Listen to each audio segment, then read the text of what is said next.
मेरे प्यारे विद्यार्थियों और उन सभी लोगों को जो इस वीडियो को देख रहे हैं, मेरी तरफ से नमस्कार। ये सिंपल इंटरेस्ट की 3rd क्लास है। लास्ट की 2 क्लास में हम लोगों ने बेसिक पॉइंट सीखा था। उसमें से भी जो पहली क्लास थी, उस पहली क्लास में एकदम बेसिक पॉइंट जो हमने सीखा था, समझा था, उसका यूज करते हुए दूसरी क्लास में कुछ क्वेश्चन आपके साथ मैंने डिस्कस किया था, आपको समझाया था कि हर जगह आपको फॉर्मूले का यूज नहीं करना पड़ता है। हर जगह आप फॉर्मूले की जगह अगर उसके बेसिक कंसेप्ट को समझते हुए क्वेश्चन को सॉल्व करने की कोशिश करें तो फॉर्मूले से दूर होते जाएंगे और क्वेश्चन आसान हो जाता है, जल्दी से उस क्वेश्चन का आंसर निकल आता है। तो उसी प्रोसेस को आगे बढ़ाते हुए आज की क्लास स्टार्ट करते हैं। और क्लास में जो क्वेश्चन होने वाले हैं, आज की इस वीडियो में जो क्वेश्चन होने वाले हैं, जो 3rd क्लास की वीडियो आज की क्लास की है, उसमें जो क्वेश्चन होंगे, अगर क्वेश्चन वाइज देखें तो हमें ज्यादा समझ में आएगा कि कैसे यूज हो रहा है। अगर पहले ही मैं बता दूं कि देखो ऐसे ऐसे होने वाला है, तो वो बात अलग है। वो बात अलग इसलिए है क्योंकि आपको थोड़े ना पता है कि आगे क्वेश्चन क्या आने वाला है, तो वो तो मुझे पता है, मैंने बनाया है कि क्या क्या क्वेश्चन है। तो इसलिए अगर क्वेश्चन वाइज आगे बढ़ेंगे तो ज्यादा बेहतर होगा। और ये जो क्वेश्चन आपकी स्क्रीन पर दिखाई दे रहा है, यहीं से स्टार्ट करते हैं। और ये क्वेश्चन क्या है? A certain sum of money amount to ₹31,800 at simple rate of interest at 6% per annum in 1 year. What is the value of the principal sum? Question ये है, किसी धन पर 6% वार्षिक ब्याज की दर से 1 वर्ष में 31,800 रुपए मिश्र धन प्राप्त होता है, तो वह मूलधन ज्ञात करो। यह पहला क्वेश्चन है। और आपको मैं यहां पर बताना चाहूंगा, क्योंकि हम लोग परसेंटेज पढ़ते आए हैं, परसेंटेज का मैंने पूरी 37 वीडियो बना करके अपलोड की है। और अगर आप उन सारे क्वेश्चन को प्रैक्टिस किए हैं, वो क्वेश्चन आपके सिर्फ प्री के नहीं है, प्री और मेंस दोनों लेवल के हैं। और अगर आप पूरा कर लेते हैं तो आपको दिक्कत नहीं आएगी परसेंटेज या परसेंटेज से जुड़े हुए किसी टॉपिक में, क्योंकि उतना प्रैक्टिस करने के बाद आपके दिमाग में परसेंटेज कैसे यूज किया जाता है वो धीरे धीरे क्या बहुत अच्छे तरीके से समझ में आ जाएगा। तो आइए चलिए देखते हैं क्वेश्चन को। क्वेश्चन स्टार्ट करते हैं। उससे पहले एक पॉइंट मैं आपको बताना चाहूंगा कि अगर आप फॉर्मूला यूज नहीं करते हैं तो आपके पास 2 तरीके होते हैं। एक तरीका होता है कि हम परसेंटेज में 100% के अकॉर्डिंग सोचे सीधा सीधा, और दूसरा तरीका होता है कि उसी 100% का जो रेट ऑफ इंटरेस्ट, क्योंकि आपका रेट ऑफ इंटरेस्ट कैलकुलेट किया जाएगा प्रिंसिपल पर, तो प्रिंसिपल को 100% माने या फिर फ्रैक्शन के अकॉर्डिंग माने। और फ्रैक्शन के अकॉर्डिंग मानना भी बेहतर हो जाता है, और फ्रैक्शन के अकॉर्डिंग मानने में दिक्कत नहीं है। लेकिन बात यह कि फ्रैक्शन तभी हम माने, तभी कब माने, जब आपका रेट ऑफ इंटरेस्ट जो आपका दिया जाता है वो इंटीजर में ना देकर के फ्रैक्शन वाला पार्ट आपको दिया जाए, जो कि परसेंटेज टेबल में आपने पढ़ा है, उससे रिलेट अगर मिलता है तो तुरंत उसका फायदा उठाना चाहिए आपको। फिलहाल इस क्वेश्चन में तो रेट ऑफ इंटरेस्ट आपका जो दिया गया वो क्या दिया गया है, तो वो आपका इंटीजर में दिया गया 6%, तो यहां पर 100 के अकॉर्डिंग बेहतर होगा। अच्छा, यहां पर आपको यह भी देखना होगा, क्योंकि आपको जो दिया गया है वो क्या दिया गया है, जो पूछा जा रहा है वो क्या पूछा जा रहा है। तो ये आपको दिया गया अमाउंट 31,800 मतलब मिश्रधन। मिश्रधन का मतलब ये हुआ कि मूलधन प्लस ब्याज। तो अब मूलधन प्लस ब्याज होगा तो मूलधन तो पूछा है, आपको नहीं पता, और इंटरेस्ट का रेट दिया है। तो हम अगर मूलधन को मानेंगे तो इंटरेस्ट के रेट के अकॉर्डिंग हमारा जो क्या आ जाएगा, यहां पर आ जाएगा इंटरेस्ट, और प्रिंसिपल और इंटरेस्ट को ऐड करेंगे तो आपका आ जाएगा अमाउंट। यानी यहां पर हम 3 पॉइंट की बात करेंगे। पहला पॉइंट है प्रिंसिपल मूलधन, दूसरा पॉइंट है इंटरेस्ट, और तीसरा पॉइंट कौन सा है, तो तीसरा पॉइंट है अमाउंट। और हमें यह पता होना चाहिए, और पता होगा आपको भी, मुझे भी है, सबको पता होता है कि अमाउंट की बात करते हैं, मिश्रधन की बात करते हैं, तो मिश्रधन क्या होता है, मूलधन प्लस ब्याज। इंटरेस्ट वाले केस में, इंटरेस्ट वाले चैप्टर में पढ़े तो मूलधन में अगर ब्याज को ऐड करें तो मिश्रधन प्राप्त होता है। तो अब आप देखिए कि यहां पर रेट ऑफ इंटरेस्ट कितना है, 6% पर एनम, और 6% पर एनम मतलब 6% आपका इंटीजर वैल्यू है। और अगर इंटीजर वैल्यू है तो हम प्रिंसिपल को जो मानेंगे, प्रिंसिपल को ही क्यों मानेंगे, क्योंकि जब भी रेट कैलकुलेट होगा, इंटरेस्ट का रेट जो भी होगा वो कैलकुलेट होगा हमेशा प्रिंसिपल पर कैलकुलेट होता है, इसलिए प्रिंसिपल को 100% मानते हैं। चलिए, अगर मैंने प्रिंसिपल को 100% लिया तो इंटरेस्ट मिलेगा इस पर। अब कितने वर्ष मिलेगा वो आपको देखना है। यहां रेट ऑफ इंटरेस्ट कितना है, 6% पर एनम, यानी वार्षिक 6% है। इसका मतलब कि 1 वर्ष में, 1 ईयर में आपको प्रिंसिपल जो भी होगा उसका 6% इंटरेस्ट मिलेगा। तो 100% इंटरेस्ट प्रिंसिपल माना हमने, तो इसका 6% मतलब 6% ही आपका मिलेगा, क्योंकि 1 वर्ष की बात की गई है और 1 वर्ष में 6% आपका प्रिंसिपल का इंटरेस्ट मिलेगा। प्रिंसिपल 100% है तो इंटरेस्ट 6% होगा, तो अमाउंट कितना होगा, तो दोनों जोड़ करके देखा हमने 106%।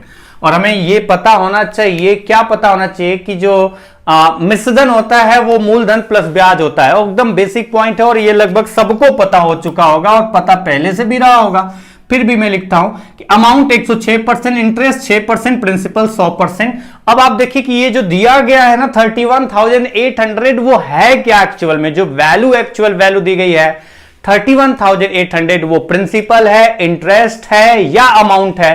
तो हमें ये पता है कि ये अमाउंट है 31,800। हमारे मानने के अकॉर्डिंग अमाउंट कितना रहा है, 106%। क्वेश्चन में दिए गई वैल्यू कितनी है, जो अमाउंट है 31,800, मतलब 106% की वैल्यू 31,800 रुपए के बराबर है।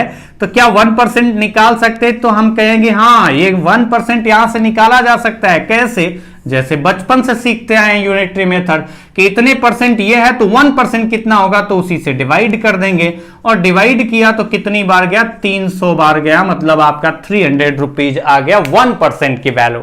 और हमें निकालना क्या है, प्रिंसिपल, और प्रिंसिपल को क्या मान के चल रहे हैं हम लोग, 100%। तो अगर हम देखें यहां पर तो हमें प्रिंसिपल निकालना है, मतलब 100% की वैल्यू निकालना है। और अगर 1% इतना है तो 100% आ जाएगा 100 इंटू 300 इजिकल टू 30,000 रुपीज। 3 पे 40 मतलब 30,000 रुपीज। ये क्या आ गया निकल करके, प्रिंसिपल आ गया। और वही हमसे पूछा गया है, बताइए फाइंड द सम। अगर सम नहीं पूछा जाता तो हम निकालते क्यों, तो हमने निकाल दिया। क्यों, क्योंकि हमने निकाला क्या है, प्रिंसिपल। प्रिंसिपल क्यों निकाला, क्योंकि पूछा गया। नेक्स्ट क्वेश्चन में चलते हैं। नेक्स्ट क्वेश्चन अगला, जो क्वेश्चन छोटे हों, जिन क्वेश्चन के लिए टाइम देना उचित नहीं है ज्यादा, तो उन क्वेश्चन के लिए ज्यादा टाइम देंगे भी नहीं हम लोग। हम लोग टाइम ज्यादा उन्हीं क्वेश्चंस को देंगे जो कि सचमुच में टाइम देने लायक हैं, जो कि आपको ज्यादा टाइम दे के समझाना जरूरी है। जैसे अगले क्वेश्चन पर बात करते हैं। A borrowed a loan from B at 4% simple interest for 3 years and repaid the loan with interest totaling rupees 12,320. Then the amount of loan taken by A. Hindi में अगर बात करें क्वेश्चन की, तो बोला गया A ने B से कुछ रुपया उधार लिया, कुछ धन उधार लिया। सॉरी, अगर मैं इसको अच्छे से पढ़ूं कुछ ऐसे, A ने B से 4% वार्षिक साधारण ब्याज की दर से 3 वर्ष के लिए कुछ धन उधार लिया है, और वह इस समय के बाद, मतलब और वह 3 वर्ष के बाद कुल का मतलब प्रिंसिपल प्लस ब्याज, कुल 12,320 रुपए अदा करता है और वह कर्ज मुक्त हो जाता है। तो बताइए ए ने बी से कितना उधार लिया था। थोड़ा सा मैंने इधर उधर भटका करके मतलब आपको समझाते हुए भी हिंदी की बात की है। यहां पर आपको एकदम सेम टू सेम हिंदी में ट्रांसलेट करके नहीं पढ़ा है, आप समझ गए होंगे। ए ने बी से कुछ धन उधार लिया 4% वार्षिक ब्याज की दर से 3 वर्ष के लिए, और तीसरे वर्ष के अंत में उसने 12,320 रुपए दे दिया बी को और कर्ज मुक्त हो गया। तो आपसे पूछा गया कि ए ने बी से कितना उधार लिया था। यही तो है हिंदी में मतलब इसका। तो चलिए क्वेश्चन को देखते हैं। क्वेश्चन को अगर देखेंगे समझेंगे ध्यान से तो कोई दिक्कत नहीं होगी। और क्वेश्चन में देखना यह है कि रेट ऑफ इंटरेस्ट किसमें है। तो रेट ऑफ इंटरेस्ट क्या आपका पॉइंट वाला केस है या इंटीजर, तो इंटीजर वाला केस है। तो जब भी कैलकुलेट होगा तो हम जिस पर वो कैलकुलेट होता है वो मतलब प्रिंसिपल अमाउंट, तो उसको हम क्या मान के चलेंगे 100%। तो यहां पर फिर से बात की गई, ये अमाउंट है, ये रेट ऑफ इंटरेस्ट है, ये टाइम है, और पूछा क्या गया है कि कितना धन उधार लिया था। उधार लेना तो शुरू में जितना उधार लेगा वो प्रिंसिपल होगा। तो सिंपल लॉजिक यहां पर फिर से प्रिंसिपल को 100% मानेंगे। क्यों मानेंगे 100%? फ्रैक्शन के अकॉर्डिंग क्यों नहीं मान रहा हूं, फ्रैक्शन के अकॉर्डिंग भी हो जाएगा, लेकिन फ्रैक्शन के अकॉर्डिंग मानना तब ज्यादा बेहतर लगता है जब आपका रेट ऑफ इंटरेस्ट पॉइंट में आपका दिया जाता है। फिलहाल ये इंटीजर में, तो इसलिए 100% प्रिंसिपल लिया प्लस इंटरेस्ट। अब देखिए कि यहां पर रेट ऑफ इंटरेस्ट है 4% पर एनम, मतलब एक वर्ष में आपको सिंपल इंटरेस्ट, आपको नहीं, यहां पर जिसने जिसको उधार दिया है उसके अकॉर्डिंग एक वर्ष में सिंपल इंटरेस्ट जो मिलेगा प्रिंसिपल का 4% मिलेगा। दूसरे वर्ष जब सिंपल इंटरेस्ट कैलकुलेट होगा तो वो फिर से प्रिंसिपल पर ही कैलकुलेट होता है, यानी फिर से 4% प्रिंसिपल का। उसके बाद तीसरे वर्ष जब कैलकुलेट होगा तो वो फिर से प्रिंसिपल पर कैलकुलेट होता है, इसलिए 4% तीसरे वर्ष फिर से।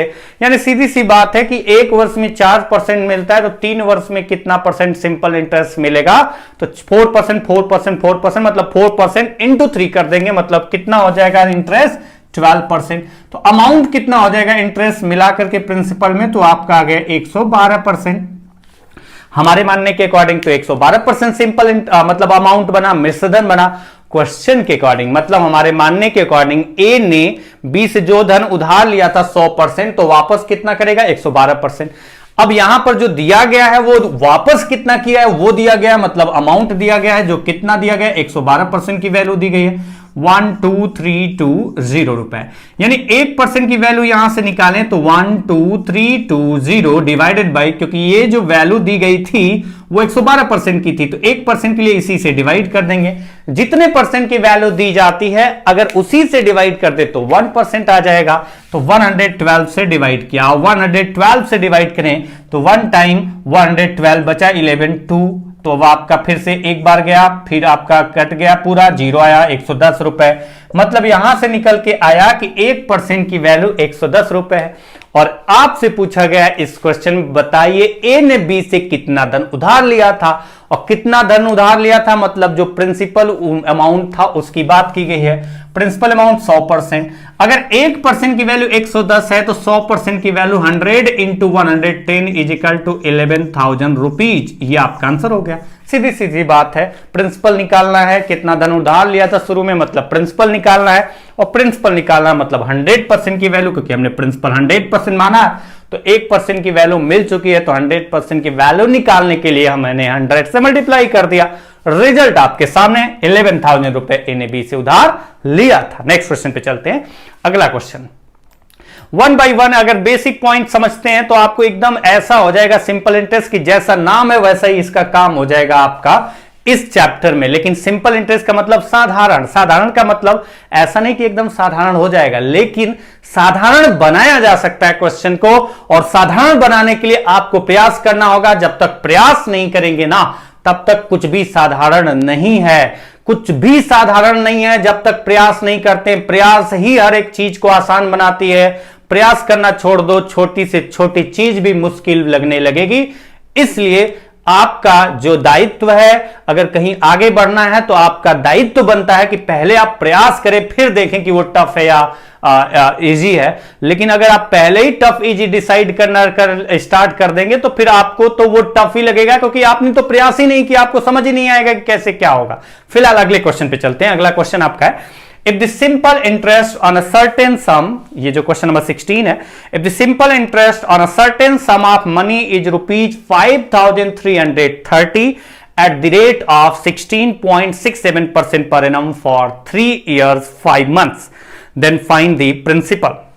अब ये अगर हिंदी में बात करें, क्वेश्चन ये है कि किसी धन पर 16.67% वार्षिक ब्याज की दर से 3 वर्ष 5 महीने में 5,330 रुपए साधारण ब्याज प्राप्त होता है, तो वह मूलधन ज्ञात करो।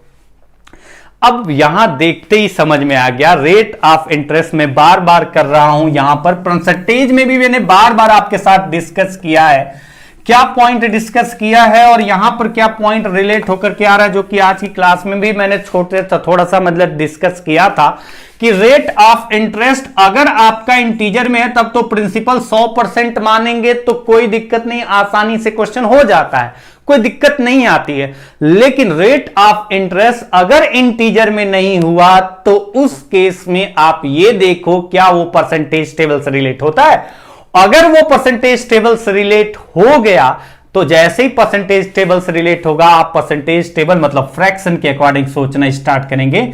16.67% जो कि फ्रैक्शन में क्या लिखते हैं 1/6, तो आपको पता चल गया कि रेट ऑफ इंटरेस्ट 16.67% है, मतलब आपको कंफर्म पता चल गया कि एक वर्ष में 16.67% किसका प्रिंसिपल का मिलेगा। तो आप कह सकते हैं कि एक वर्ष में प्रिंसिपल का 1/6 निकालने पर 1/6 निकालने पर जो अमाउंट आएगा वो इंटरेस्ट होगा।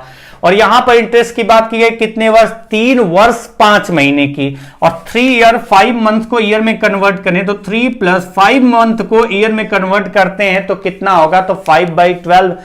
1 मंथ को अगर मतलब कहा जा रहा है कि ईयर को मंथ में कन्वर्ट करना तो 12 से मल्टीप्लाई कर देंगे, क्योंकि एक वर्ष में 12 महीने होते हैं, 1 ईयर में 12 मंथ होते हैं। उसी तरीके से अगर मंथ को ईयर में कन्वर्ट करना हो तो आप 12 से मंथ को डिवाइड कर देंगे। ये बहुत बेसिक पॉइंट है, आपको पता होगा, फिर भी मैंने लिखा। तो यहां से 12 3 जा 36 प्लस 5, 36 प्लस 5 41/12 ईयर आ गया। तो ये बात हो गई कि एक वर्ष में प्रिंसिपल का इतना मिलेगा, तो 2 वर्ष में कितना मिलेगा प्रिंसिपल का, तो 2 बार ये मिलता, तो 1/6 इंटू 2। 3 ईयर में कितना सिंपल इंटरेस्ट मिलेगा, तो हम कहते हैं कि 1/6, पहले वर्ष, दूसरे वर्ष 1/6, तीसरे वर्ष 1/6, तो सीधा सीधा 3 बार आपका होता, तो इंटू 3 कर देते हैं, 1/6 इंटू 3। लेकिन यहां पर बात की गई कितने ईयर, 41/12। तो वैसे ही अगर हम देखें तो अगर 16.67% मतलब 1/6 एक वर्ष में मिलता है, तो इतने वर्ष में कितना मिलेगा, इंटू 41/12। और इंटू 41/12 का मतलब हुआ कि जो सिंपल इंटरेस्ट मिलेगा आपको यहां पर 41/72। किसका 41/72 आपको सिंपल इंटरेस्ट मिलेगा, प्रिंसिपल का, क्योंकि जो सिंपल इंटरेस्ट कैलकुलेट होता है वो हमेशा प्रिंसिपल पर कैलकुलेट होता है। तो यहां पर हमें समझ में आ गया कि जो हमारा सिंपल इंटरेस्ट होगा 3 वर्ष 5 महीने में इस रेट से, वो होगा प्रिंसिपल का 41/72। यानी प्रिंसिपल अमाउंट को अगर हम डिवाइड करते हैं 72 पार्ट में, तो उसमें से 41 पार्ट के बराबर हमें इंटरेस्ट मिलेगा। तो यहां पर देखेंगे प्रिंसिपल को अगर हम लेते हैं 72, हमने 100 क्यों नहीं माना, क्योंकि रेट ऑफ इंटरेस्ट परसेंटेज में जो दिया गया है वो इंटीजर में नहीं फ्रैक्शन में, और वो कौन सा फ्रैक्शन है जो कि परसेंटेज टेबल से रिलेट होता है डायरेक्टली। तो अगर हम देखें तो कि प्रिंसिपल पर आपको 3 वर्ष 5 महीने में 41/72 आपको इंटरेस्ट मिलेगा, यानी प्रिंसिपल 72 होगा, तो सिंपल इंटरेस्ट कितना होगा, 41। सिंपल इंटरेस्ट कितना होगा, 41। प्रिंसिपल अगर 72 होगा तो सिंपल इंटरेस्ट कितना होगा, 41। क्या अमाउंट की बात की गई है इस क्वेश्चन में, नहीं। और जब अमाउंट की बात नहीं की गई है तो क्यों हम अमाउंट की बात करें यहां पर, क्यों हम लिखें, क्यों इसको ऐड करके दिखाएं कि इतना अमाउंट हुआ। आपको अब दिया गया है 5330 रुपए, वो है क्या, तो वो है सिंपल इंटरेस्ट। यानी अगर हम रेशियो के अकॉर्डिंग देखें तो यहां पर हमारा निकल के आता है कि जो 41 रेशियो की वैल्यू है वो दी गई 5330 रुपीज, क्योंकि आपका इंटरेस्ट जो देखें 3 वर्ष 5 महीने में कितना मिला, तो प्रिंसिपल अगर 72 लेते हैं तो जो सिंपल इंटरेस्ट मिला 41 मिल रहा है 3 वर्ष 5 महीने में, 3 ईयर 5 मंथ में, तो 41 की वैल्यू ही तो इतने के बराबर है। तो इसका मतलब एक की वैल्यू कितनी होगी, 5330 डिवाइडेड बाई 41, जो कि निकल के आ रहा है कितना, डिवाइड कर लेते हैं जो भी आ रहा होगा, 41 से डिवाइड करते हैं 130, 13 3, ठीक है। अगर देखें तो 130 13 बार जाएगा क्या, हाँ 130 बार जाएगा, यानी एक रेशियो की वैल्यू जो आ गई कितनी आ गई, 130 रुपए आ गई। अगर मल्टीप्लाई करके देख लेते हैं 0 3 52 53, ठीक है। तो एक रेशियो की वैल्यू 130 रुपए आ गई। फिर से आप यहां पर भी 100% निकालने मत स्टार्ट कर देना, क्योंकि आपने प्रिंसिपल कितना माना है 72, और आपको प्रिंसिपल पूछा गया यानी 72 रेशियो की वैल्यू बतानी है, और 72 रेशियो की वैल्यू कितनी आएगी। अगर 1 रेशियो की वैल्यू 130 रुपए आ रही है तो आप कहेंगे कि 72 रेशियो की वैल्यू जो होगी वो होगी कितना, तो 72 इंटू 130, 72 इंटू 130, और अगर मल्टीप्लाई करते हैं तो रिजल्ट आता है 0 6 2 91 93, यानी 9360। अगर मल्टीप्लाई करके एक बार और देख लेते हैं 6 13 7 91 2 93, 9360 रुपए प्रिंसिपल रहा होगा।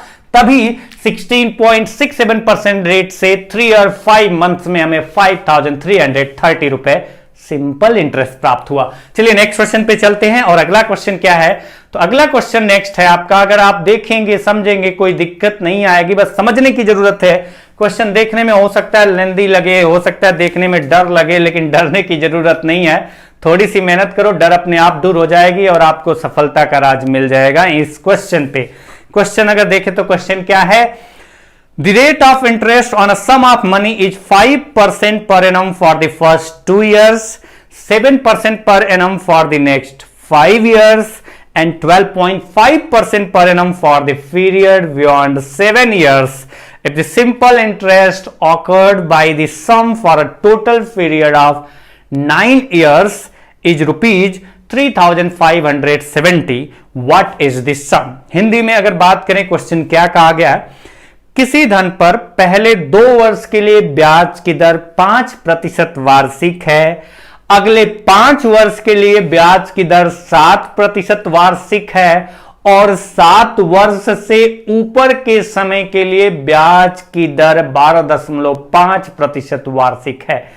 इस प्रकार कुल 9 वर्षों में 3,570 रुपए ब्याज के रूप में प्राप्त हुआ। तो बताइए वह मूलधन कितना था जिस पर यह ब्याज प्राप्त हुआ है। चलिए क्वेश्चन पे आते हैं। हिंदी में भी हो गया, इंग्लिश में भी हो गया, तो चलिए अब को एक्सप्लेन कर देते हैं इसी पॉइंट को समझाते हुए, ताकि अगर आप कर नहीं पा रहे होंगे तो आपका आंसर निकल आएगा थोड़ा सा समझने के बाद। और अगर ये आप समझ जाएंगे तो आगे के क्वेश्चन जो होंगे ना इस पर बेस, जो इसी तरीके के क्वेश्चन थोड़ा बहुत चेंज होंगे, तो वो आप तुरंत कर पाएंगे। जब मैं पढ़ रहा हूंगा तब तक आपका रिजल्ट भी आ चुका होगा। जैसे आप देखिए, ये मैंने आपको समझाया था कि सिंपल इंटरेस्ट कितने परसेंट होगा, तो हमने बताया था रेट इनटू क्या कर देना है, टाइम। सीधा सीधा आपका आ जाता है कुल कितना परसेंट इंटरेस्ट मिलेगा। क्यों होता है? क्योंकि हर साल वो उतना ही परसेंट इक्वल मिलता है।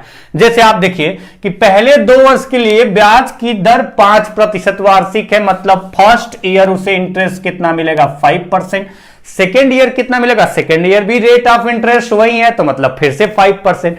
तो हम कहेंगे कि पहले वर्ष 5% मिलेगा, दूसरे वर्ष भी 5% मिलेगा, क्योंकि बोला गया है कि पहले 2 वर्ष के लिए जो ब्याज की दर है 5% प्रति वर्ष है, 5% पर एनम है, यानी पहले वर्ष भी 5%, दूसरे वर्ष भी 5%, क्योंकि ये हर वर्ष कैलकुलेट होगा।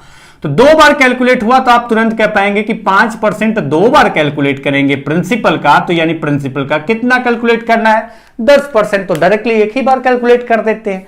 5% मतलब 10%।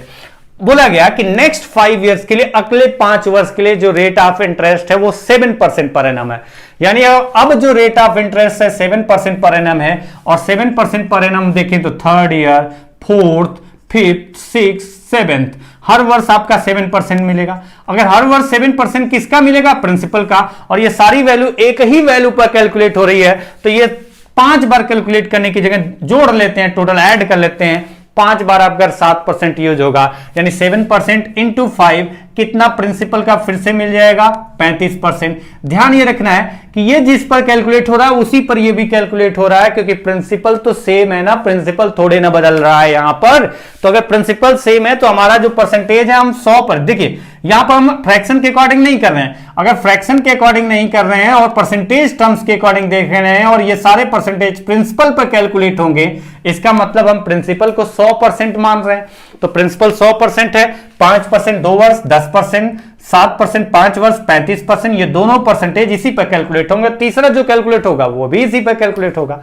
अच्छा, यहां पर पॉइंट आता है, टोटल कितने वर्ष की बात की गई है, टोटल बात की गई है 9 इयर्स में आपको इंटरेस्ट मिला है, कितना वो दिया गया है। अच्छा, ये 2 वर्ष हो गया, ये 5 वर्ष हो गया, कुल कितना वर्ष हो गया, कितने ईयर हो गया, 2 and 5, 2 year and 5 year. 2 year के लिए ये वाला इंटरेस्ट रेट, 5 ईयर के लिए ये वाला इंटरेस्ट ऑफ रेट है, तो 2 + 5 7 ईयर्स हो गया। और इसके बाद जो आपका कितना बचा, 2 वर्ष बचा, 9 वर्ष टोटल है, तो 8th years and 9 year, 8th year and 9 year rate of interest कितना होगा, क्योंकि बोला गया 7 ईयर से ऊपर के लिए जो रेट ऑफ इंटरेस्ट होगा 12.5% होगा, और 7 ईयर्स हो चुका है, तो अब रेट ऑफ इंटरेस्ट 12.5% है। और कितने वर्ष, तो 7 ईयर्स हो चुका है, टोटल 9 ईयर की बात की गई है, तो 2 ही वर्ष तो बचा जब आपका रेट ऑफ इंटरेस्ट होगा 12.5%। तो 12.5 इंटू 2 = 25% आपका इंटरेस्ट यहां मिला। यानी अगर आप देखें तो ये तीनों का तीनों जो होगा वही प्रिंसिपल सेम ही होगा इन तीनों के लिए, और तीनों के लिए प्रिंसिपल सेम ही होगा, क्या सेम ही है। तो आप कहेंगे कि प्रिंसिपल का 10%, प्रिंसिपल का 35%, 35% और प्रिंसिपल अमाउंट का 25%। अगर ये बार बार कैलकुलेट करने की जगह एक ही बार कैलकुलेट कर लें तो ज्यादा आसान होगा। तो देखो कुल कितना प्रिंसिपल अमाउंट का मिलेगा आपको इंटरेस्ट, 10%, 35%, 25 प्लस 35 60 प्लस 10, यानी प्रिंसिपल के 70% के बराबर सिंपल इंटरेस्ट मिलेगा। प्रिंसिपल के 70% के बराबर सिंपल इंटरेस्ट मिलेगा। और ये जो 70% के बराबर सिंपल इंटरेस्ट मिलेगा, यहां तो सिंपल इंटरेस्ट दिया गया है कि कितना मिला है, कितना मिला है, 3,570 रुपए। यानी जो हमारे अकॉर्डिंग परसेंटेज टर्म्स के अकॉर्डिंग आ रहा है कि 70% ब्याज मिला, वहीं अगर यहां पर देखें तो एक्चुअल वैल्यू दी गई है 3,570 रुपए ब्याज मिला। यानी ये जो 70% है वो इतने के बराबर है, तो 1% की वैल्यू मतलब आप 3570 को डिवाइड कर देंगे 70 से। और अगर हम डिवाइड करते हैं यहां पर तो कितना आता है, 0 तो कैंसिल हो गया, 7 5 जा 35, 7 1 जा 7। मैंने कैलकुलेशन सही किया है तो यहां पर जो आ रहा है कि 1% की वैल्यू कितनी आ गई, 51 रुपीज। 1% की वैल्यू 51 रुपए आ गई। हमें बताना क्या है इस क्वेश्चन में, बताना व्हाट इज द सम, मतलब प्रिंसिपल अमाउंट कितना है, मूलधन कितना है। तो बताइए मूलधन क्या मान के चल रहे हैं यहां पर, अगर हम परसेंटेज के अकॉर्डिंग कर रहे हैं मतलब 100% मान के चल रहे हैं। और दी लिखा भी है मैंने, अगर 1% की वैल्यू 51 है तो 100% की वैल्यू इंटू 51 किया और आंसर हो गया 5100 रुपीज। 5100 रुपीज अगर by the sum for total period of, ये सिंपल टेस्ट ही दिया था ना, हाँ ठीक है। तो यहां से अगर आप देखें तो आपका जो प्रिंसिपल पूछा गया था वो आ रहा है 5100 रुपी। अब ये क्वेश्चन के माध्यम से आप समझ पाए होंगे, थोड़ा सा है तो वही कंसेप्ट लेकिन देखने में अलग तरीके से लिखा गया है तो कंफ्यूज होने के चांसेस थे। जरूरी नहीं कि सब लोग कंफ्यूज हो, लेकिन अगर जो लोग कंफ्यूज हो रहे हैं इस क्वेश्चन के माध्यम से समझ चुके हैं तो अगले क्वेश्चन का आंसर दे पाएंगे तुरंत। अगला क्वेश्चन चलते हैं और अगला क्वेश्चन देखें, क्वेश्चन नंबर 18। क्वेश्चन नंबर 18 देखें तो क्वेश्चन क्या है, Rohit borrowed a sum of money from Alok at the rate of 6.25% per annum simple interest for the first 4 years, 10% per annum for the next 6 years and 12.5% per annum for the time beyond 10 years. If he pays a total of rupees 18,700 as interest only at the end of 12 years, how much money did he borrow? Hindi में अगर बात करें तो बोला गया है, हिंदी में अगर देखें तो रोहित ने क्या किया, अब अगर देखें हिंदी में तो ये हिंदी में क्वेश्चन का मतलब क्या है, रोहित ने आलोक से कुछ धन इस तरीके से उधार लिया कि वह पहले 4 वर्ष के लिए 6.25% वार्षिक ब्याज की दर से साधारण ब्याज देगा, अगले 6 वर्ष के लिए 10% वार्षिक साधारण ब्याज की दर से ब्याज देगा और 10 वर्ष से ऊपर के समय के लिए 12.5% वार्षिक ब्याज की दर से ब्याज देगा। और अगर उसने 12 वर्ष के बाद मतलब 12वें वर्ष के अंत में ब्याज के रूप में कुल 18,700 रुपए अदा किया तो बताइए कि उसने कुल कितना धन उधार लिया था। किसने लिया था उधार? रोहित ने। किससे लिया था? आलोक से। कितना लिया था? ये तो क्वेश्चन है। आते हैं क्वेश्चन पे। क्वेश्चन को अगर देखें, समझें, अगर ध्यान से 1 बाय 1 स्टेप बाय स्टेप करें तो आप समझ पाएंगे कि ये भी क्वेश्चन आपका अलग नहीं है। ये तो अगर देखें तो एकदम पैटर्न वाइज दिख गया कि पिछले क्वेश्चन का जो पैटर्न था सेम टू सेम पैटर्न, कुछ ज्यादा चेंज नहीं दिख रहा, सिर्फ वैल्यू थोड़ी बहुत बदली गई हुई दिख रही है। तो अगर हम देखें तो इस क्वेश्चन के लिए ज्यादा टाइम नहीं लगाएं। जैसे बोला गया कि रोहित ने कुछ धन उधार लिया आलोक से, किस रेट पर लिया है तो अलग अलग टाइम के लिए अलग अलग रेट है। बोला गया कि पहले देखिए प्रिंसिपल तो 100% मान के चलेंगे। अच्छा, अगर आपके दिमाग में यहां पर आ रहा है कि ये 12.5% है, ये 10% है, ये 6.25% है, दिमाग में तो आ सकता है कि मैं अभी तक तो यही बता रहा था। क्या बता रहा था? बार बार यही बता रहा हूं कि फ्रैक्शन के अकॉर्डिंग, जैसे ही पॉइंट में आएगा फ्रैक्शन के अकॉर्डिंग सोचेंगे। अब ऐसा तो है नहीं कि अगर आपको कोई बताता है कि बाइक चलाना सिखाता है तो वो कहता है कि नहीं देखो, अगर अचानक से कोई सामने आ जाता है तो अगला ब्रेक जब मारेंगे तो पिछला ब्रेक बैलेंस बना के मारना है, और ये सिखा रहा हो और अचानक से आप सीख जाए तो मतलब आप ऐसा थोड़े ना करेंगे कि अचानक से ऐसा होगा और कोई धक्का दे दे आपको किसी ट्रक के आगे और कहेगी बच के दिखाओ और आपको एक्सपेरिमेंट कराने लगे, तो वहां पर दिक्कत होगी। मैं जो बोलना चाहता हूं ये बोलना चाहता हूं कि कुछ चीजें जो होती है वो सिखाई नहीं जाती, कुछ चीजें जो होती है वो अपने आप डेवलप होती है और आपके अंदर ये काबिलियत है, सबके अंदर ये काबिलियत होती है कि अगर कोई गाइडलाइन थोड़ी सी मिल जाए, कहीं से उनको हिंट मिल जाए। अगर गाइडलाइन बोलेंगे तो हो सकता है कुछ लोगों के अंदर वो खलबली मच जाएगी कि ये गाइडलाइन देंगे, तो गाइडलाइन अगर नहीं भी अगर बोलते हैं तो अगर कहें कि एक हिंट भी मिल जाए, थोड़ा सा अगर हमारे दिमाग में ठोकर मार दी जाए हल्की सी, हमारा दिमाग एक्टिव हो जाए तो बड़े से बड़ा काम को आसान कर देता है। तो मैं ये कह रहा हूं कि हर चीज नहीं सिखाई जा सकती, आपको थोड़ा सा देखना पड़ेगा जो वैल्यू दी गई है कहां पर कौन सा तरीका अप्लाई करें कि हमारा क्वेश्चन आसान हो जाए, उसके लिए प्रैक्टिस करना है। और प्रैक्टिस करने से जो मैं बार बार बोलता हूं कि यहां फ्रैक्शन, यहां पर आपका फ्रैक्शन रट्टा मारो, यहां पर अपन बोलोगे कि परसेंटेज रट्टा मार लो कि यहां पर परसेंटेज यूज होगा, यहां पर फ्रैक्शन।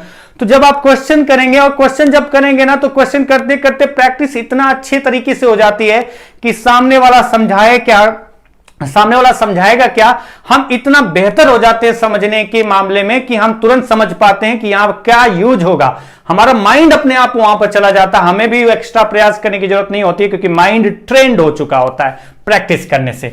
तो वैसे ही अगर आप देखो, मैं यहां पर समझाना चाहता हूं कि पहले जो रेट ऑफ इंटरेस्ट है 6.25% है, 6.25% है, और कितने वर्ष के लिए बात की गई है, 4 इयर्स के लिए बात की गई, 4 वर्ष के लिए बात की गई है। और 4 वर्ष के लिए अगर बात की गई तो हम कहेंगे कि एक वर्ष में 6.25%, तो 4 वर्ष में कितना, जिनको टेबल आता होगा, जिनको परसेंटेज टेबल आता होगा, वो डायरेक्टली यहां से कह पाएंगे कि ये 6.25% का 4 गुना जो होता है वो 25% होता है, एक इंटीजर वैल्यू है।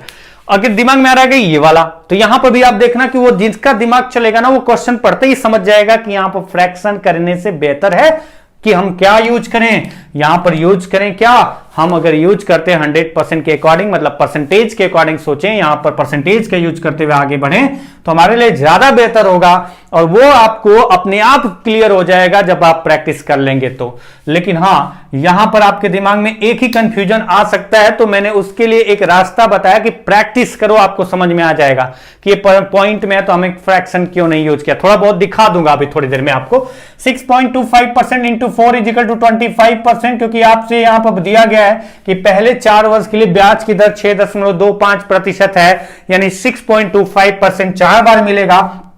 कुल कितना प्रिंसिपल का हो गया, 25%, प्रिंसिपल को 100% मान के चल रहे हैं। उसके बाद आगे देखें, बोला गया अगले 6 वर्ष के लिए रेट ऑफ इंटरेस्ट 10% है। अच्छा, 10% रेट ऑफ इंटरेस्ट है और 6 वर्ष की बात की गई है, तो 10% को 6 से मल्टीप्लाई किया तो कितना आ गया, 60% और इंटरेस्ट मिल गया। किस पर, उसी प्रिंसिपल पर जिस पर ये 25% इंटरेस्ट मिल रहा है, क्योंकि प्रिंसिपल सेम है।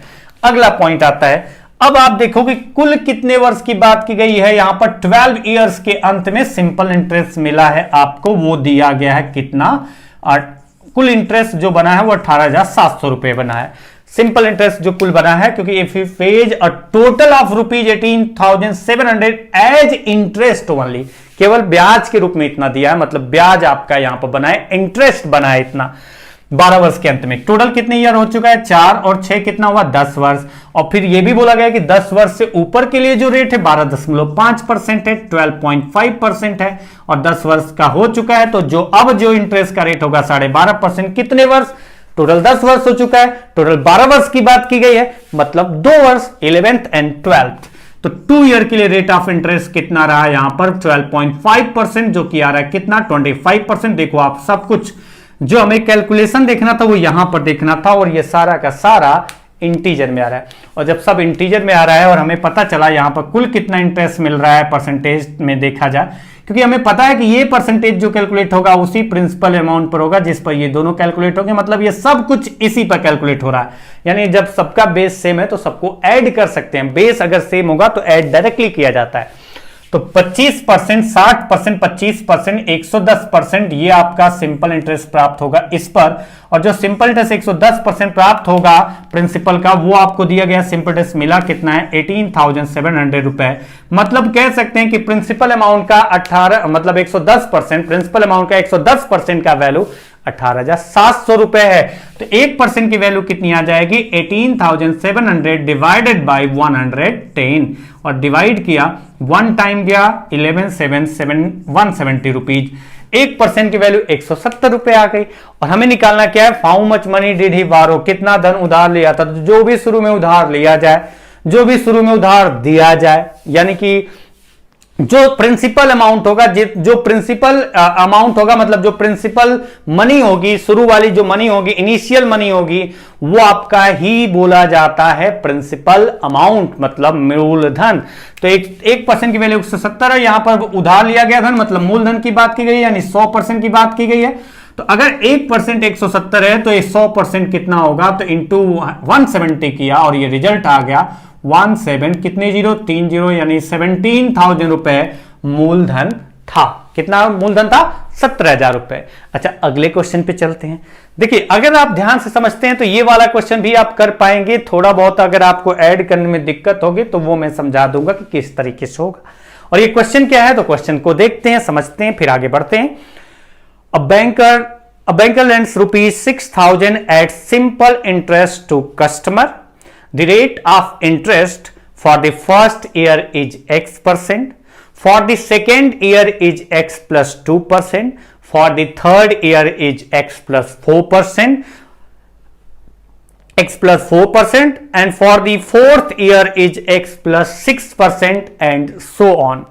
At the end of 10th year, customer pays rupees 11,400 to banker and clear his debt. Find the value of x. अच्छा, इस क्वेश्चन को हिंदी में अगर बात करें तो क्वेश्चन क्या कहा गया है? एक बैंकर ने किसी ग्राहक को 6,000 रुपए उधार दिया और ब्याज की दर वह कैलकुलेट जो करता है उसका कंडीशन है। एक बैंकर ने एक कस्टमर को 6,000 रुपए इस कंडीशन पर उधार दिया कि पहले वर्ष के लिए ब्याज की दर x% वार्षिक होगी, दूसरे वर्ष के लिए ब्याज की दर x प्लस 2% वार्षिक होगी, सिंपल इंटरेस्ट की जो ब्याज की दर है, तीसरे वर्ष ब्याज की दर x प्लस 4% वार्षिक होगी और चौथे वर्ष ब्याज की दर x प्लस 6% वार्षिक होगी। और इसी प्रकार से ब्याज की दर इसी कंडीशन के अकॉर्डिंग, मतलब 5वें वर्ष x प्लस 8, छठे वर्ष x प्लस 10, ऐसे करके। तो इस प्रकार से 10 वर्ष के अंत में कस्टमर ने कुल 11,400 रुपए बैंकर को वापस किया और वह कर्ज मुक्त हो गया। तो बताइए x का मान क्या है? पॉइंट ये कि 11,400 जो उसने वापस किया है वो सिर्फ ब्याज नहीं है, क्योंकि कर्ज मुक्त हो गया, मतलब जितना उधार लिया था प्रिंसिपल अमाउंट और प्लस उस पर जो ब्याज होगा 10 वर्ष का, वो मिला के कुल 11,400 11,400 उसने बैंकर को दिया और कर्ज मुक्त हो गया है। तो चलिए आते हैं क्वेश्चन पे और क्वेश्चन देखें, समझें। और ये भी देखिए क्वेश्चन उसी तरीके का है लेकिन थोड़ा लिखा अलग तरीके से गया है। वहां पर डायरेक्टली परसेंटेज की जो वैल्यू है वो दी गई थी, यहाँ x के टर्म्स में समथिंग दी गई है और आपको पूछा गया है क्वेश्चन में कि कितना x का वैल्यू होगा। तो चलिए पैटर्न तो वही है। अब समझिए यहां पर कि पहले वर्ष ब्याज की दर कितनी थी? x plus x%। दूसरे वर्ष ब्याज की दर कितनी थी? तो ये आपका दूसरे वर्ष था x प्लस 2%। तीसरे वर्ष ब्याज की दर क्या थी? तो x प्लस 4%। चौथे वर्ष क्या थी? x plus 6%। अच्छा देखो तो आपका दो जो जुड़ना स्टार्ट हुआ है और वो टेबल चल रहा है, दो एक बार यहां पर देखिए, यहां पर आपका 2 1 2 2 2 3, समझिए आप पॉइंट। तो अगर आप देखें कि दूसरे वर्ष 2 into 1 हुआ है, मतलब सेकेंड ईयर की बात की गई तो 1 हुआ है, थर्ड ईयर की बात की गई तो 2 हुआ है, इंटू 2 से 2 मल्टीप्लाई हुआ है, फोर्थ ईयर की बात की गई तो 3 मल्टीप्लाई हुआ है, फिफ्थ ईयर की बात की जाएगी तो 4 मल्टीप्लाई होगा। तो 10th ईयर की बात की जाएगी, मतलब 10th ईयर की अगर बात की जाएगी तो 10th ईयर का इंटरेस्ट कितना होगा? 2 into 9 मतलब 18, 2 into 9 मतलब x प्लस 18 होगा। अगर आप देखें तो कुल कितना इंटरेस्ट मिला ये आप ऐड ही तो करेंगे। अगर आप ऐड करेंगे इन सब को, अगर ऐड करेंगे, आपको पता है पहले वर्ष भी x, दूसरे वर्ष भी x, तीसरे वर्ष भी x, चौथे वर्ष भी x, पांचवें वर्ष भी x, तो ये जो x है वो आपका हर बार आ रहा है, मतलब कुल कितना इंटरेस्ट हुआ? 10x हो गया। x की वैल्यू 10x% हो गई, plus 10x% plus 10x plus कितना आएगा? तो प्लस आएगा, आप देखो दूसरे ब्रैकेट में आएगा, परसेंटेज लगा लेना आप, दूसरे ब्रैकेट में आएगा 2 + 4 + 6 + 8, 2 4 6 8 10 12 16 14 16 18, यही तो आएगा अगर आप देखें तो। और जो थोड़ा बहुत दिमाग लगाएंगे, अगर उनको पता है कि एपी सीरीज बन रही है, उसका फायदा उठा लेते हैं वो तुरंत। वो फायदा क्या उठाते हैं कि तरीका होता है सीरीज को जोड़ने का, first plus last divide by 2 into number of terms, first plus last divided by 2 into number of terms. तो फर्स्ट कितना है? 2, लास्ट कितना है? 18, और डिवाइडेड बाई 2 और इंटू कितने टर्म्स है? टोटल 9 है, तो 20/2 10 इंटू 9 90 आ गया आपका, 90% ये आ गया, 90% आ गया। या तो इस तरह से करो, नहीं तो देखो कि इधर से एक, देखो ऐसा भी किया जा सकता है, इधर से एक, इधर से एक, इधर से एक, इधर से एक, इधर से एक, इधर से एक, इधर से एक, इधर से एक, यानी बीच में सबसे कौन होगा? 10। अगर दोनों तरफ से एक एक हटाते जाएं साथ में हटाएं तो बीच में जो बचेगा वहीं तो आपका ये 10C तो बच रहा है। तो सबसे मिड टर्म कौन है एपी सीरीज का? तो इस एपी सीरीज का जो मिड टर्म होगा वो एवरेज होता है, यानी मिड टर्म अगर 10 आ रहा है तो वो एवरेज है, और इंटू कितने टर्म्स है 9, तो average into number of terms बराबर आपका जो रिजल्ट आएगा, यहां पर नंबर ऑफ टर्म्स केवल 9 है, ये मत सोचना 10 है, तो 90% आ जाएगा। ये समझ में आया होगा, यानी कुल इंटरेस्ट उसे कितना मिला, मैंने इधर लिख करके समझा दिया, आप समझ पाए होंगे। तो कुल इंटरेस्ट उसे मिला है 10x% प्लस कितना, और तो 10x% प्लस कितना मिला है, अगर 10x% मतलब x की वैल्यू आपको पता चल जाएगी, 10x% प्लस 90% आपको यहां पता चला इंटरेस्ट मिला है। अच्छा, अगर 10x% प्लस 90% आपको यहां पर टोटल इंटरेस्ट मिला है, इस कंडीशन के अकॉर्डिंग पता चला, और दूसरी कंडीशन के अकॉर्डिंग भी इंटरेस्ट निकाल सकते हैं। टोटल उसने कितना पे किया है 11,400। 11,400 जो है ना, ये आपका मूलधन भी है और इंटरेस्ट दोनों मिला के इतना पे किया है। तो इसमें से मूलधन माइनस कर देते हैं। मूलधन कितना है तो 6,000, और 6,000 माइनस करते हैं तो कितना बचता है 5,400। तो 5,400 क्या है इंटरेस्ट है। 5,400 क्या है इंटरेस्ट है, मतलब ब्याज है। तो ब्याज आपका 5,400 मिला है, टोटल 5,400 रुपए ब्याज मिला है। तो जो आपका रेट ऑफ जो आपको बोला जाता है इंटरेस्ट निकालो, कुल कितना इंटरेस्ट हुआ, तो जो भी इंटरेस्ट मिला वो किस पर मिला है प्रिंसिपल पर। तो 5,400 जो आपका मिला है इंटरेस्ट, क्योंकि आपको पता है जितना भी इंटरेस्ट मिलेगा जब भी कैलकुलेट करेंगे सिंपल इंटरेस्ट का केस हमेशा प्रिंसिपल पर मिलता है। तो कुल आपको इतना इंटरेस्ट मिला है, कुल कितने पर, मतलब हमेशा वो तो 6,000 पे कैलकुलेट होगा, कितने परसेंट इंटू 100। तो अगर ये डिवाइड करते हैं तो ये आपका आता है 90%। देखते हैं कि अगर हम देखें इस दूसरी कंडीशन के अकॉर्डिंग तो कुल इंटरेस्ट जो मिला है वो कितना मिला है 90%, और इस कंडीशन के अकॉर्डिंग कितना मिला है इतना परसेंट, मतलब ये इसके बराबर होगा। तो बताइए 10x% की वैल्यू कितने के बराबर होगी 0, यानी x की वैल्यू कितनी आ जाएगी 0। x की वैल्यू 0 आ गई, मतलब सीधा सा हम ये कहेंगे x की वैल्यू 0 आ गई, तो सीधा सा क्या कहेंगे, वो तो बताना ही था find the value of x, मतलब x की वैल्यू कितना है 0 है। नेक्स्ट क्वेश्चन पे चलते हैं। ये एपी सीरीज थोड़ा बहुत पता होना चाहिए, बस हल्का सा ये पॉइंट हमने बताया है, और ये ध्यान रखिए, बाकी आगे चल के जब हम एपी पे और क्वेश्चन करेंगे नंबर सिस्टम में या फिर अलजेब्रा में, तो वहां पर अगर क्वेश्चन मिलेंगे तो वहां पर हमें पता होना चाहिए, नहीं पता होगा तो वो तो मैं बताऊंगा नंबर सिस्टम का जब चैप्टर करेंगे तो उसमें डिटेल से। फिलहाल आज की क्लास का last question, question number 20। A person deposited certain money at the starting of each year. If the rate of interest is 13% per annum and at the end of third year the total amount is rupees 45,360, then find how much money he deposited each year. मतलब बोला गया है कि एक आदमी प्रत्येक वर्ष के प्रारंभ में कुछ धन जमा करता है और ब्याज की दर 13% वार्षिक है, तो इस प्रकार से तीसरे वर्ष के अंत में कुल मिश्रधन 45,360 रुपए हो जाता है।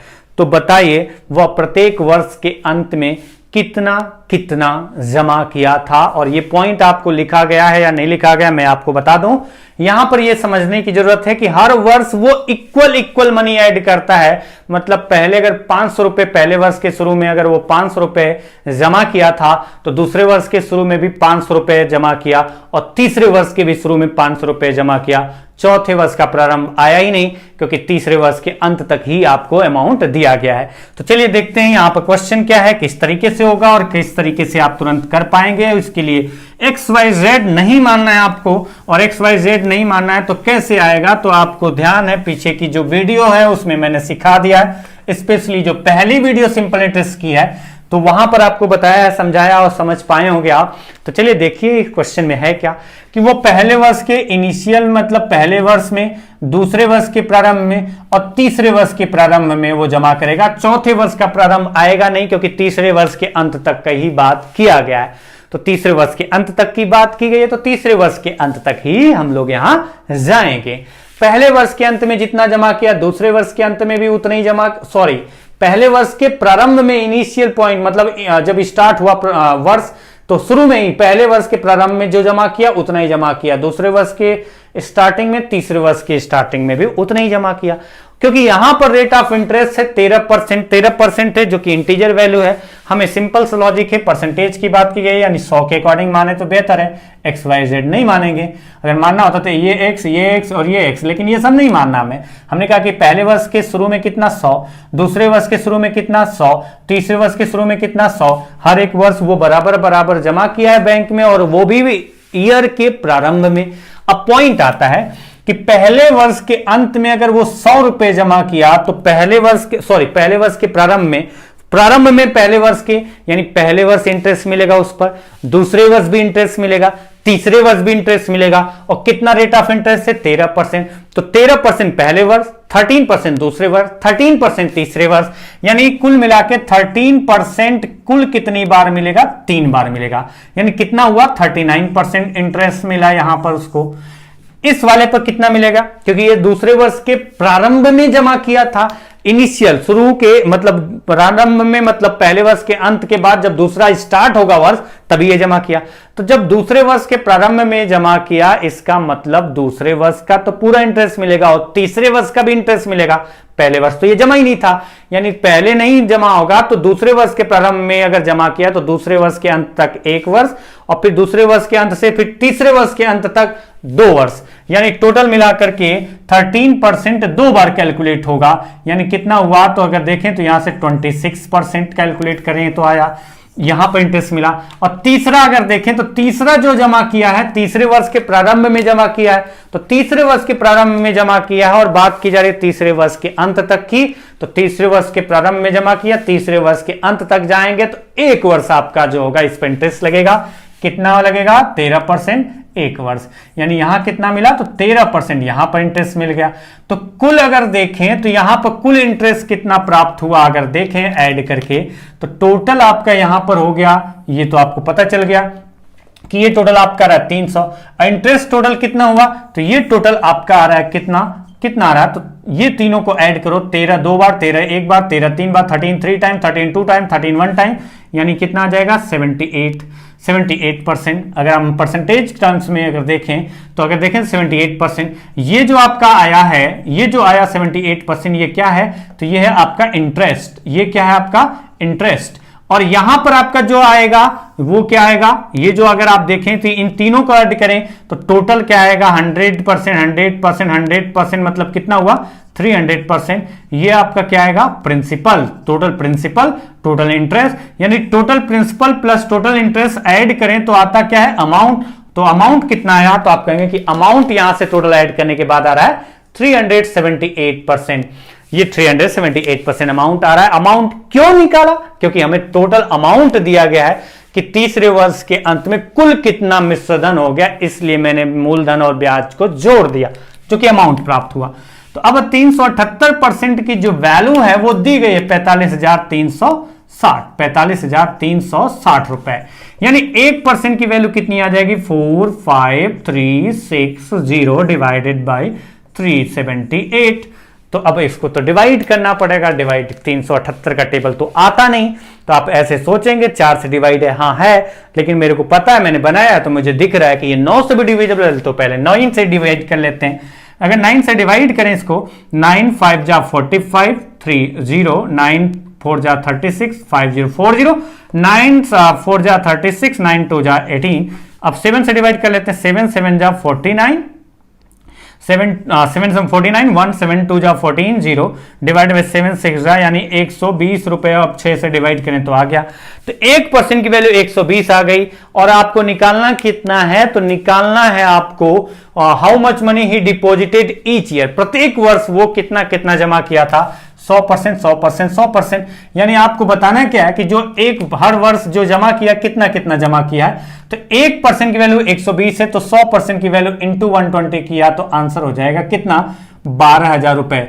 हर वर्ष के प्रारंभ में बराबर बराबर जमा किया था, तो वो कितना कितना जमा किया था? 12,000 रुपए जमा किया था। तो आज की क्लास में इतना ही करते हैं, मिलेंगे अब अगली क्लास में आगे के क्वेश्चन लेकर के। तब तक के लिए नमस्कार।